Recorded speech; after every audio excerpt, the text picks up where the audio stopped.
Hello, everyone. I'm Cinta Denew. I'm a professional astrologer and psychic.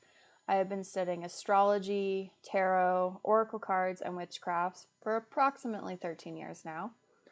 And my main focus is on helping people to navigate their astrology chart in the best way possible by discovering their highest potential by learning more about themselves through their astrology chart. And today we're going to be talking about the full moon eclipse that is happening on November 19th and will be in effect for about 6 months to a year. Hi, I'm SkyReader Sherry, and I'm a professional astrologer that's been practicing since 1990. My focus is predictive astrology through the use of the lunar cycles, which is leading us to the eclipse, which we're going to be talking about tonight. So, we're going to discuss what the eclipse is, when it's happening, where you can see it, even though it'll be over by the time you see this video, uh, who it affects, and why do you care? you know? Right. So, first, what is the eclipse? The eclipse is a full moon lunar eclipse. It's a partial eclipse. And some people have been saying it's a blood moon or a super moon. And why isn't it a blood moon or super moon? Right. And the reason that it's not a blood moon eclipse is because it's a partial, it's not a Right. total, it's only 97% of an eclipse, so that makes it a partial, and it starts about 11 p.m. Mountain Standard Time and lasts until about 2:30 a.m. on the Mm, 19th.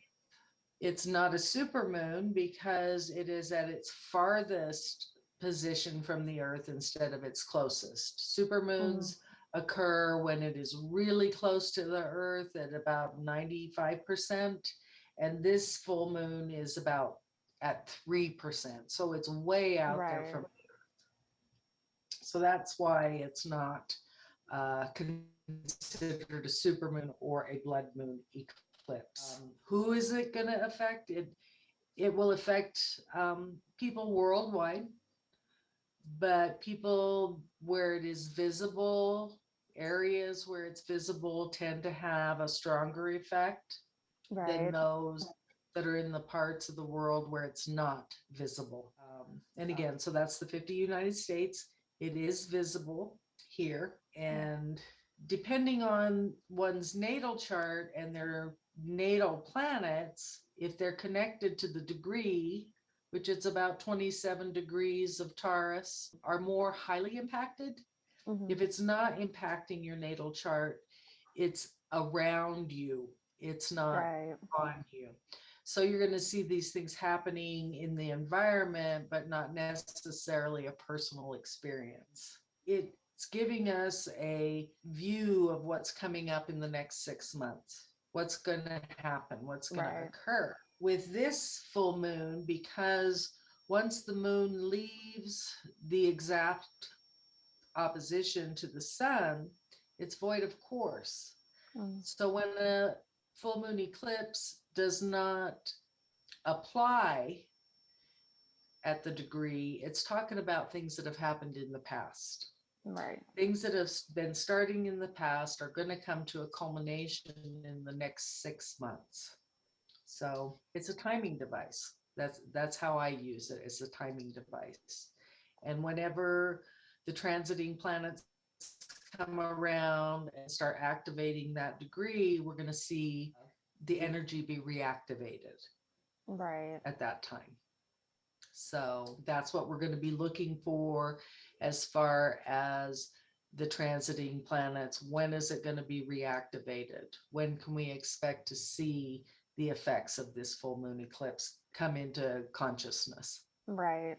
And this full moon eclipse is going to be right about 27 degrees of Taurus. For So the sure. sun Mm-hmm. is right about 27 degrees of Scorpio. Yeah.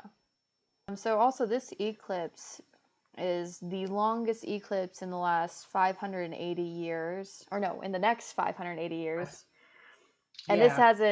there hasn't been an eclipse this long since 1440. So this is a pretty significant eclipse, despite how far away it is from the Earth. That's Yes. pretty significant because it's very long, and Yes. so its effect is going to last even longer than it normally would.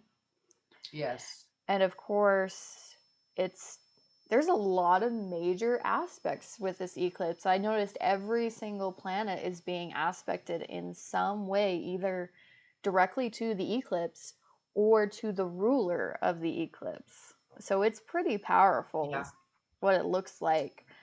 For me, I tend to use eclipses for to point out, the significant shifts in an individual's life.